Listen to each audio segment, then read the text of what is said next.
History is not just a collection of dates in a dusty textbook. It is a living, breathing chronicle of those who refused to accept the word no. For over 2 centuries, the political heart of the United States was a fortress of tradition. Men in dark suits walked the marble corridors of power, while women watched from the sidelines. The voices of half the population were often reduced to whispers in the kitchen or observers in the gallery. But the silence of the majority was eventually broken by the roar of the pioneers. On July 28, 2016, a massive audience at the Democratic National Convention witnessed a moment that felt like science fiction just a generation prior. Hillary Clinton stood under the bright lights as the first female presidential candidate of a major political party. The air was thick with the weight of history as she stood at the summit of a mountain. She spoke of cracks in the glass ceiling and the millions of girls who could now dream bigger. But she did not climb that mountain alone. She stood on the shoulders of giants who fought in the trenches of suffrage and the halls of justice. The journey was long, brutal, and filled with thousands of small victories that led to this one giant leap. These are the 7 monumental milestones that paved the road to that historic night and changed the face of American leadership forever. Our journey begins in an era of horse-drawn carriages and gaslit streets. In 1872, the United States was still healing from the deep wounds of a brutal civil war. The country was rebuilding, but for women, the walls of society remained as thick as ever. Women had no right to vote and very few legal rights to own property or speak in a public forum. They were secondary citizens in a democracy that claimed to be for all people. Into this world of rigid rules stepped a woman who defied every social convention of the Victorian age. Victoria Woodhull was a stockbroker on Wall Street and a fearless newspaper publisher. She was a woman of fierce intellect and a champion of social reform who believed that freedom belongs to everyone regardless of gender. 50 years before the 19th Amendment was even a dream, Woodhull made a move that shocked the national establishment. She declared her candidacy for the presidency of the United States. Woodhull ran under the banner of the Equal Rights Party against the legendary General Ulysses S. Grant. The newspapers of the day were cruel, calling her an eccentric and a dangerous radical. Some even mocked her past as a traveling fortune teller to discredit her powerful message. They tried to paint her as a woman of questionable character to distract from her demand for equality. But Woodhull was a master of national attention and a brilliant orator who knew how to work a crowd. She stood before massive gatherings and demanded the right for women to choose their own destiny and their own leaders. She spoke of free love, which was a radical concept of choosing one's partner without government interference. On Election Day in 1872, she did not receive a single electoral vote from the all-male college. In fact, she spent election night in a jail cell on charges related to her controversial publishing work. But the fire she lit could not be extinguished by a prison wall or a lost election. She proved that a woman could dream of the highest office in the land, even when the law said she couldn't even vote for it. Her daring run inspired future rebels like Belva Lockwood, who ran for president in 1884 and 1888. The first crack in the glass ceiling was made by a woman the world tried to forget, but whose spirit survived. The fight for the ballot box moved from the fringes to the very center of American life. By the early 20th century, the suffrage movement was a sophisticated political machine with thousands of members. In the rugged territory of Montana, a young activist named Jeannette Rankin was organizing workers and rural families. Rankin was the legislative secretary of the National American Woman Suffrage Association. She was a brilliant strategist who understood that power is taken and never given by those in control. Her hard work and relentless door-knocking paid off in 1914 when Montana granted women the right to vote. It was a victory that proved the West was more progressive than the established East Coast. 2 years later, the voters of Montana made her the first woman ever elected to the United States House of Representatives. Rankin arrived in Washington, D.C. in 1917 as a celebrity and a curiosity to the male establishment. She took her seat just as the drums of World War I were beating across the Atlantic Ocean. As a lifelong pacifist, she faced a heartbreaking choice on her very first vote in the House.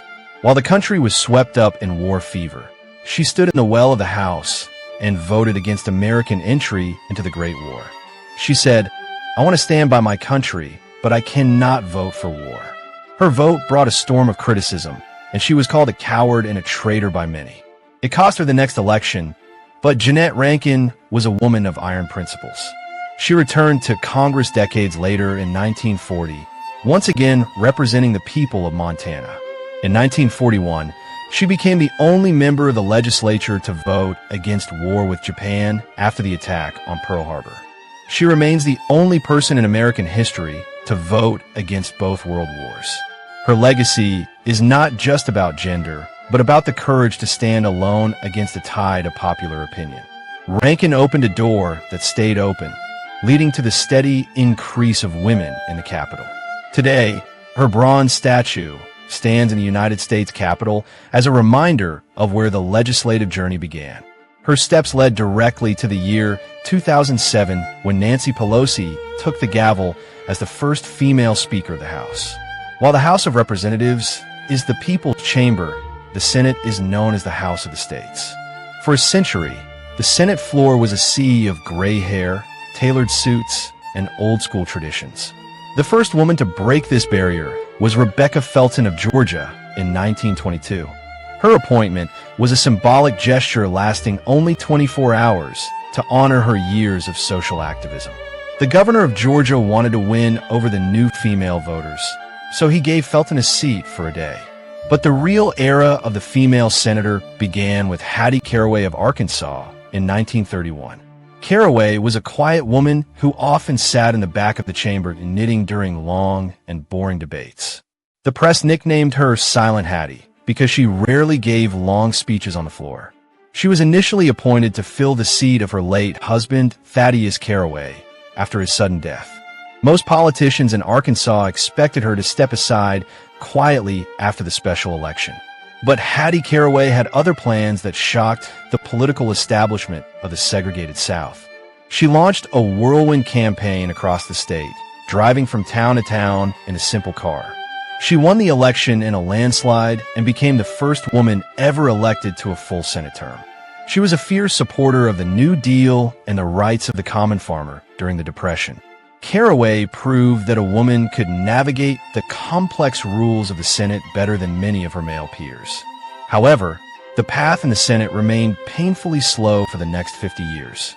The breakthrough finally came in 1992, which the national media dubbed the Year of the Woman.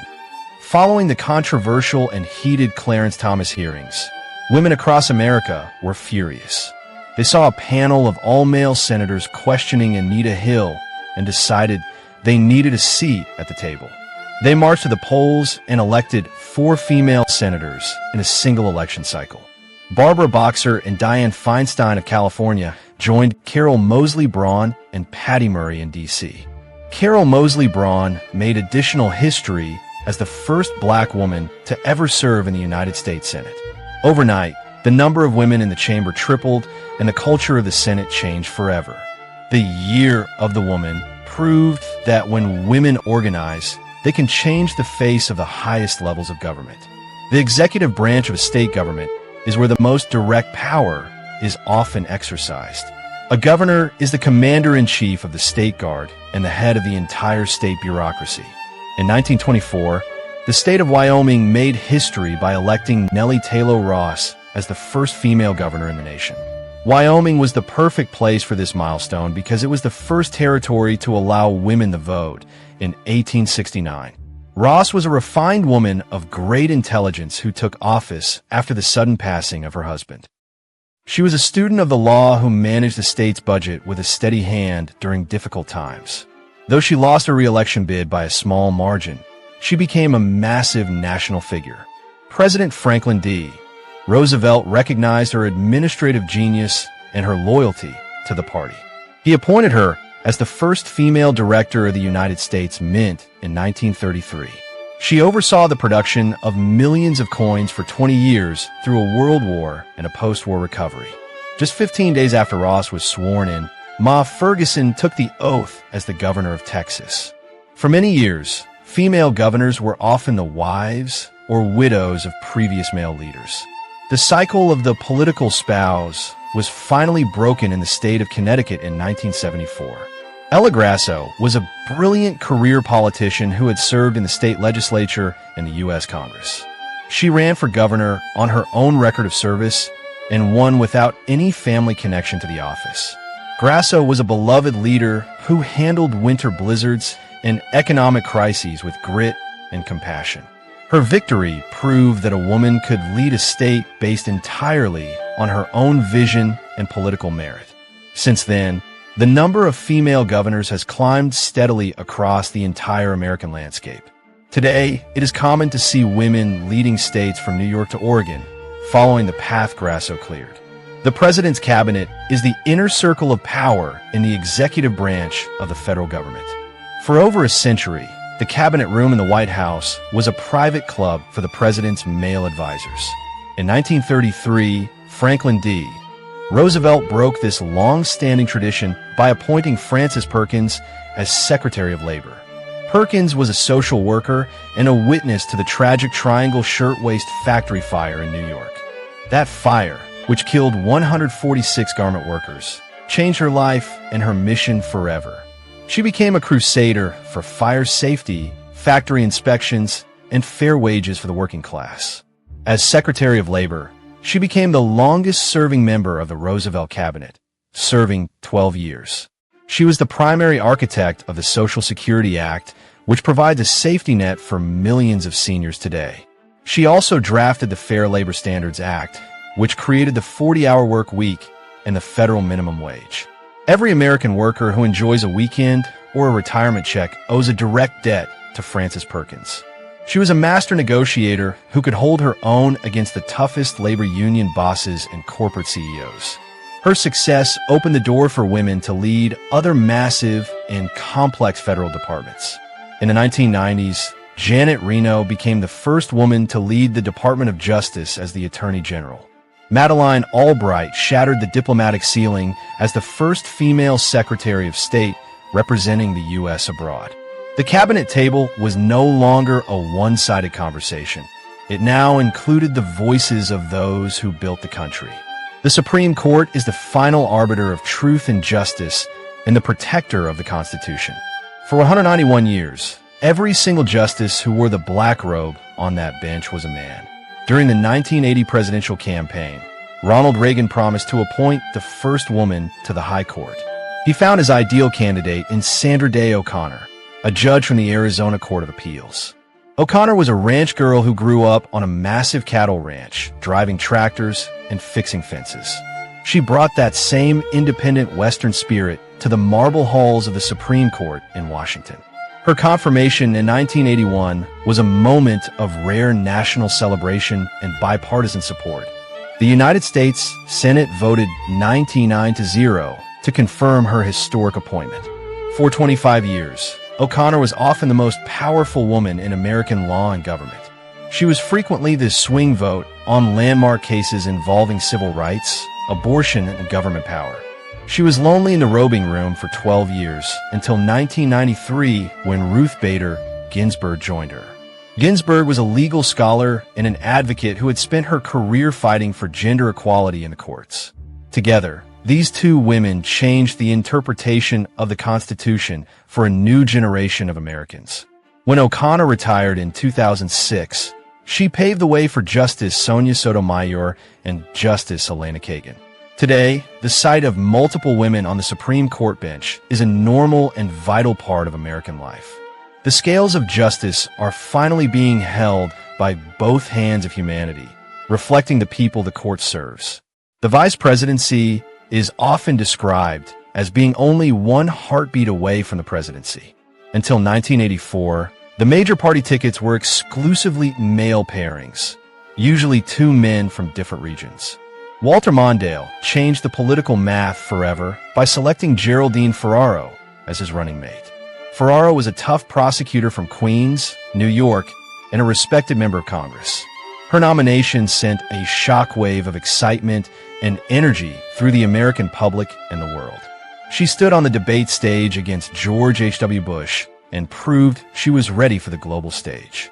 She discussed foreign policy, the economy, and the nuclear triad with precision and confidence. Though the Mondale-Farrow ticket lost in a historic landslide, the psychological barrier was gone forever. The image of a woman on a national campaign poster was now a reality for every little girl in the country. 24 years later, Sarah Palin was selected as the Republican vice presidential nominee in 2008. And in 2020, Kamala Harris finally broke the final barrier to become the vice president of the United States. Each of these women was a vital link in a chain that began with the daring run of Victoria Woodhull. The vice presidency is no longer a restricted zone, but a place of preparation for the highest office. As women climbed these rungs of power, the American people were also grappling with the force of populism. Populism is a political movement that champions the common person against a perceived elite or establishment. In the late 1800s, the original Populist Party fought for the rights of farmers and laborers against big money. This movement was a reaction to the massive power of the railroad monopolies and the banking industry. In its most democratic form, populism seeks to return power to the ordinary citizen through reform and initiative. However, the modern era has seen a rise in a different and more complex kind of populist leadership.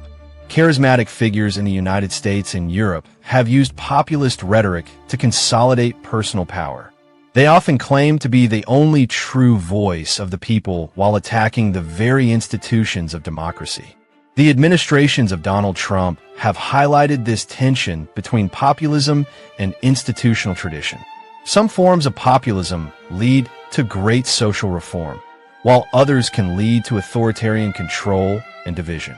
The scapegoating of marginalized groups is often a tool used by modern populist leaders to maintain their grip. The debate over populism is essentially a debate over the very soul and future of the American experiment. It challenges us to decide if power belongs to a single leader or to the collective voice of a diverse people. As more women enter the political arena, they bring new perspectives to this age-old debate on power.